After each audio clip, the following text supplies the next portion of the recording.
Howdy, howdy. It is new comic book day, and I have not one, but two giant stacks of comics because I did not make it to my LCS last week. And if you want to see the books that I pulled for last week, there is a video that will be up in the corner. If you would like to go and order, these are all the books that I pulled last week, and I will be reading these first, as well as the books that I pulled for this week.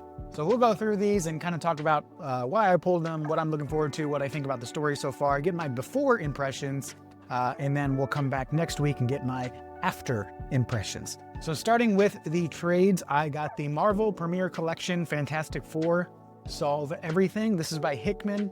I enjoy Hickman. I am a Simpman, and this is a great collection of Hickman's Fantastic Four run. I'm very excited for this.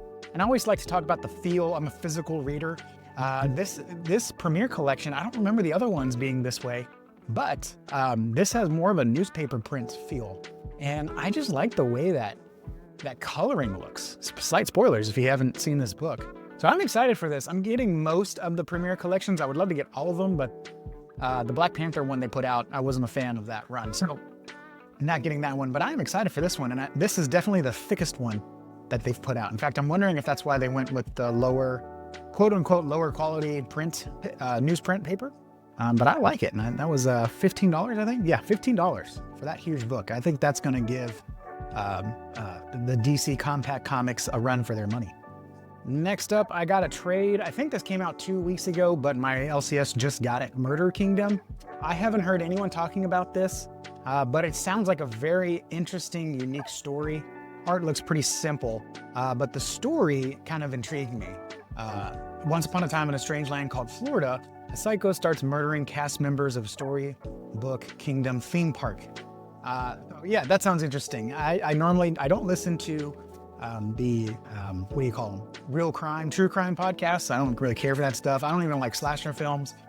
But for some reason, the comic medium, the slasher, serial killer, psycho things, kind of appeal to me. So I didn't get the trades. I didn't get the issues. I wanted to wait for the trade on this one. This one was $18. Pretty expensive, but hopefully it'll be good. And then on a whim, I did not pull this, but I saw that my shop got it. So I decided to get it. And even the employee that does all the pulling, she said, do you know about Fantastic Four 1, 2, 3, 4? Have you heard of it? Have you read of it? And I said, no. This is kind of a on the whim purchase. And she said, it's not your typical Fantastic Four. And I said, well, from Grant Morrison, I wouldn't expect the typical Fantastic Four. So I don't really know what I'm in for, but I'm sure it's more Morrison shenanigans. And she said, yeah, it's not your typical Fantastic Four, feel good. Like it's more, I can't remember the way she described it, but yeah, I don't know. This will go on the stack. I'm not in any rush to read this one. But yeah, I got that one too. All right, going into pulls, I just arranged them by publisher. I didn't arrange them in order that I'm going to read. But we got first here, Daredevil, Cold Day in Hell, issue 2. I enjoyed issue 1. I thought it was really good. I love the old man. I love anything in the old man's. Old Man Logan, Old Man Hawkeye. There's one that I was reading that I was like, man, this is like an old man. I can't remember what it was. And then I was talking to my LCS owner, if they did another Old Man series, who would you want to see? And I said, Old Man Blade. I would love to see Old Man Blade. Can we get Wesley Snipes to be Old Man Blade on screen at least? But now we got Old Man Daredevil. I really enjoyed issue 1. It's kind of comic book magic, wave of magic wand and Daredevil has his powers again. But I enjoyed it. So where it's going, I'm looking forward to it. Ultimate Wolverine. I'm enjoying this one. I compare every issue to like a video game action set piece. Even the issues that are dialogue heavy still have a lot of good action. So this one's just not disappointing me. I know some people are not enjoying it. They think it's just filler, 6 issues of filler, which I can kind of see, but I'm enjoying the ride issue by issue. Every issue almost stands on its own. Slowly the plot is unwinding, but I'm enjoying it. And then we've got Ultimate Spider-Man Incursion. Dennis Camp, Cody Ziegler, 2 names that usually I've tried and I've unsubscribed. But I'm reading Ultimate Spider-Man, so I want to know what happens. The prelude, I think it was in the Free Comic Book Day video, or Free Comic Book Day book, showed why Miles might be coming to the Ultimate Universe. I'm in it because, I want to see what they're going to do with Spider-Man, especially because the last Spider-Man that they did, he's still on the run, which, by the way, I got the ratio. Love the family ratio. And so where this takes place, I don't know, but we'll find out. Also, we've got other characters here. I think that's one of the Ultimate X-Men. You got Ultimate Wolverine here, Ultimate Black Panther. Are they all coming together? Is this the first, one of the first, Ultimate crossovers? I'm not sure. I have little hope for this. Now, I will tell you this. One of the benefits of your local comic shop is they will keep an eye on you. And they actually, for everyone that has Ultimate Spider-Man on their pull list, they ordered one of these. Now, some people don't like that. Some people don't like things showing up in their box by surprise. Most of the time, they know me. And so when this was in my box, they were like, hey, do you want to pull this? And actually, I already did pull it. So I told them, I was like, actually, this was already on my list. But it's very good because they'll pull things that you may not realize you would want. In my last comic book shop, my LCS owner there knew that I like Iron Man. And so if Iron Man was a major player in a book, like for example, he was in a Hulk book, and it was Hulk number 4 or something like that in 2012, he would put that issue aside in my box. And you don't have to buy it, but if they think you like it, they might order it, or if they have an extra one after all the pull boxes are done, they'll slip one in your pull box. I think some store, very few stores have a policy, if it's in your box, you have to buy it, but most of them that I've ever seen or been to, that's more of a rumor. I haven't had an issue where it's like, I don't want this. In fact, in my pull box today was Giant Size X-Men number 1, the Kamala redo. And I was like, this wasn't in my box. And she said, oh, well, I put it in there because it has a first appearance. I thought you might want it. And I said, no, I'm not interested in that one. So she took it out. So the people that just read Ultimate Spider-Man, which there are several people that's the only thing they pull and they just come in once a month to get that book, they got this in their pull box because it's like, hey, you probably want to read this one. So a little advertisement for your local comic shop, a benefit there that you won't get if you just order things online. And then I'm very excited for this one. Speaking of Hickman, Imperial. I am hoping this is going to be like another Annihilation event. This is going to be all in space. I think Hickman is going to have full control of this because as far as I know, there's not too much being written about in space. And so I don't think there's going to be a lot of editorial oversight or editorial overreach when it comes to this. So I'm very excited for this event. I know I don't really pay attention to Marvel Cosmic, but Hickman's writing it, so he'll probably have good characters, good stories, good narration, which means I'll probably enjoy it. So very looking forward to this. I might read this one first.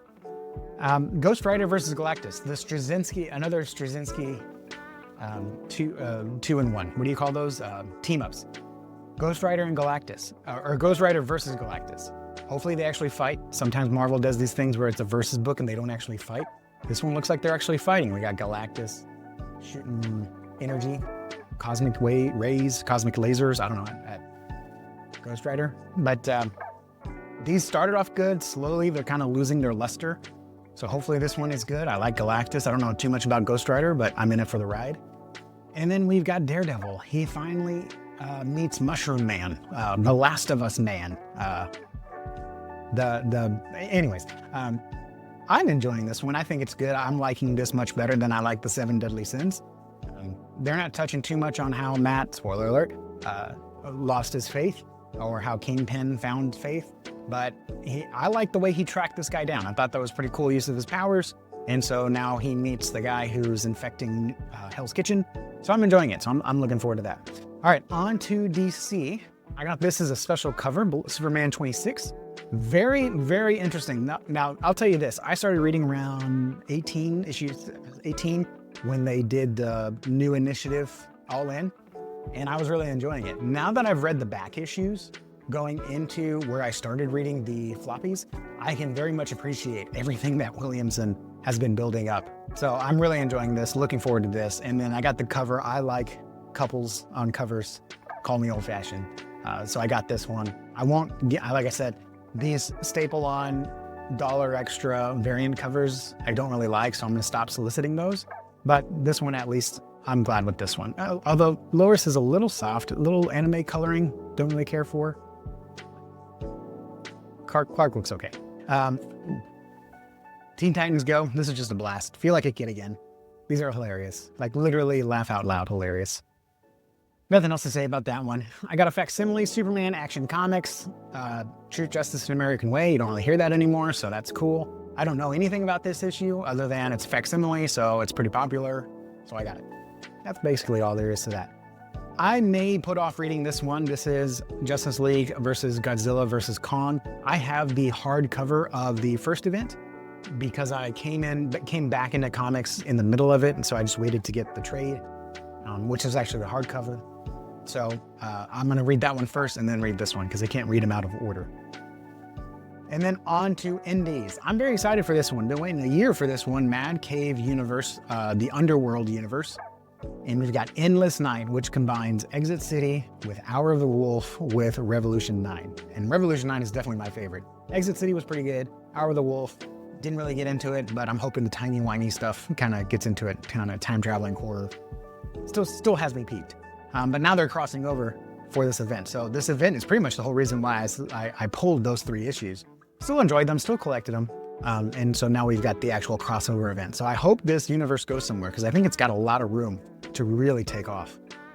And then The Moon is Following Us. This is the last issue. Man, Daniel Warren Johnson has reeled me in. I kind of faded on it.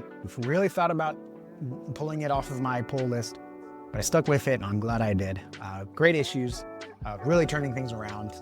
All the problems that I had with the male protagonist have kind of, Daniel Warren Johnson pulled him out of it and he's becoming a bit of a hero. So very excited for that one. Last issue, number 10, looking forward to that one. All right, and then the last of the indies, I actually got 2 of the same. Heat Seeker Exposed. I hate that this is really known as a TNA book, but it's great spy thriller. It is fantastic spy thriller. And I had to get a copy of the Artgerm cover because I want to collect Artgerms.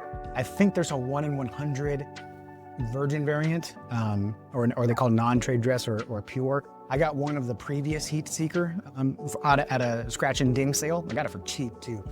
So instead of paying like $100, I paid like $15, I think. So I had to get this one. But for the Heat Seekers, usually on the covers they do cosplayer covers, or they'll do like just a random sketch like this. So for the Heat Seekers, I like to do, I think it's cover 3. This one might be cover B. I don't remember which. No, this is cover F. Right. Cover L, which is the cover done by the interior artist. So again, a benefit of the local comic shop model is I'll tell them for a Heat Seeker, I want only the covers from the interior artist,